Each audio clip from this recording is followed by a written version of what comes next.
Mesdames et messieurs, bonsoir et bienvenue à cette édition du journal autour de l'actualité environnementale sur Planète Terre à Terre TV.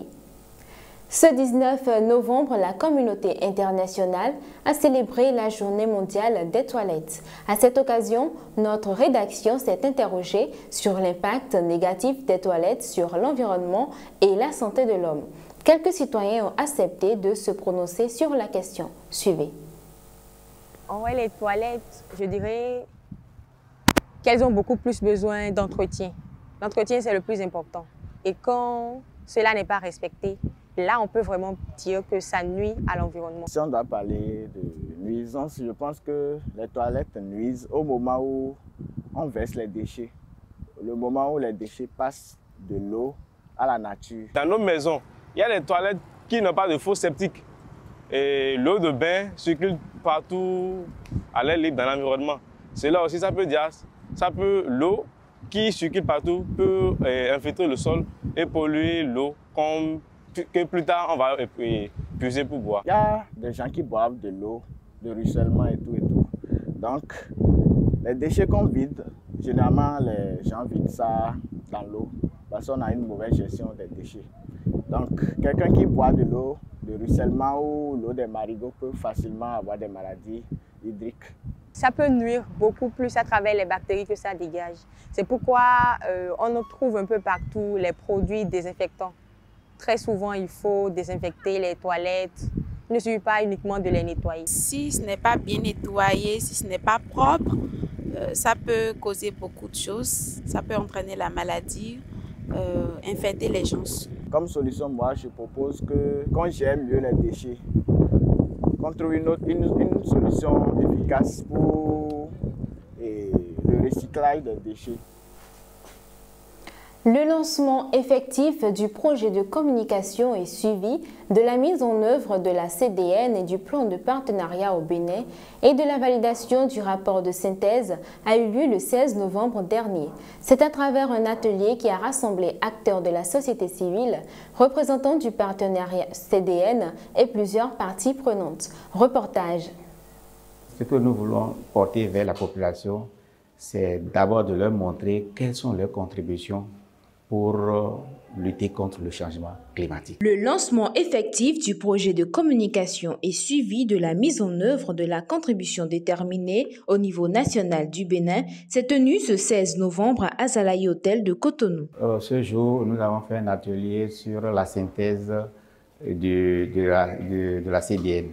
C'est-à-dire que nous avons confié l'élaboration d'un rapport de synthèse de la CDN à un consultant et nous avons invité tous les différents acteurs de mise en œuvre de la CDN pour opiner sur ce rapport synthèse qui va nous aider à pouvoir faire la vulgarisation de la CDN au niveau de tous les secteurs. L'Institut des Nations Unies pour la formation et la recherche accompagne le Bénin dans la mise en œuvre de ce projet. Il y a différentes agences onusiennes avec différents degrés d'expertise qui sont là pour aider le Bénin. Et puis l'expertise spécifique de UNITAR, donc c'est vraiment l'apprentissage, l'éducation et la formation. Afin de faciliter la compréhension de la CDN aux populations, il a été prévu une adaptation au contexte béninois. Dans notre stratégie de communication, on a vraiment axé la communication sur l'information à la base. Et pour faire l'information à la base, on a essayé d'adapter nos stratégies en mettant des activités comme des focus group où on ira vers les populations à la base pour pouvoir parler dans les langues vernaculaires de chaque population, surtout les langues les plus parlées au Bénin.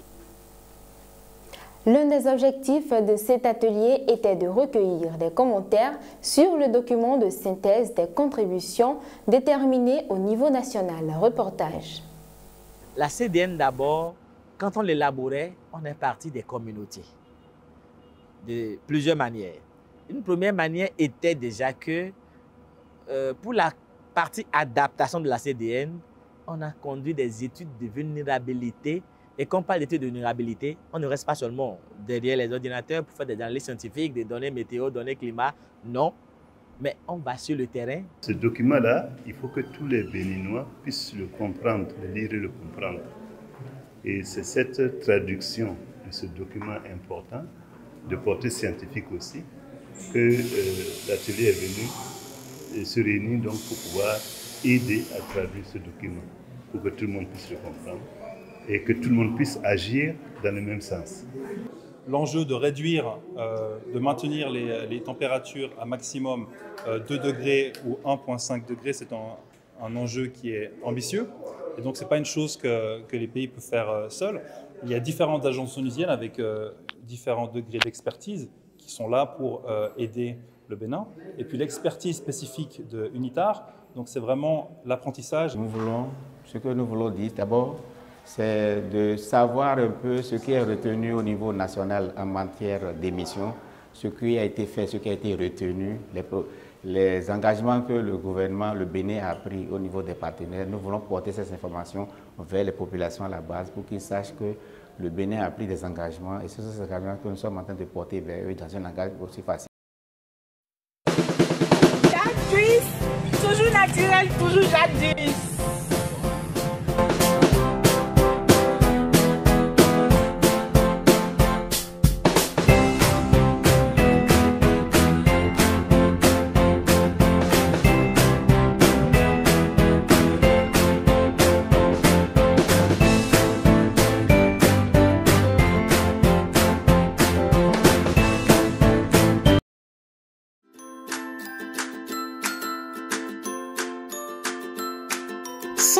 Terre vous fait découvrir les merveilles de la nature pour le bien-être de la peau et des cheveux.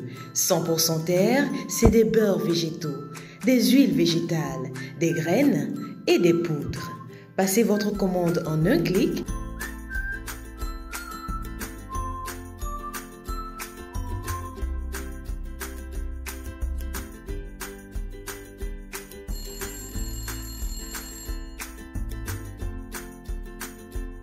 « 100% Terre, le bonheur est dans la nature. 100% Terre, un produit de Terre à Terre Bénin. »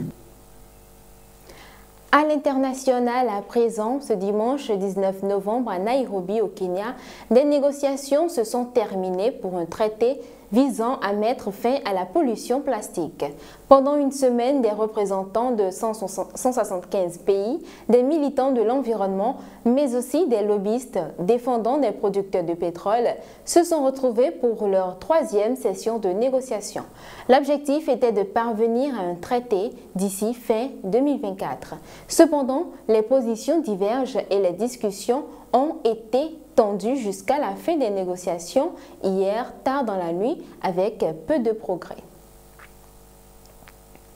Mesdames et messieurs, c'est la fin de ce journal télévisé consacré à l'actualité environnementale.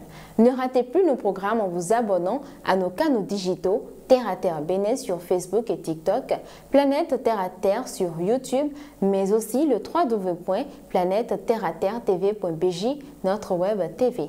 Contactez-nous également pour la couverture médiatique de vos événements liés à l'environnement et surtout, protégez-vous et protégez l'environnement parce que l'environnement, c'est vous.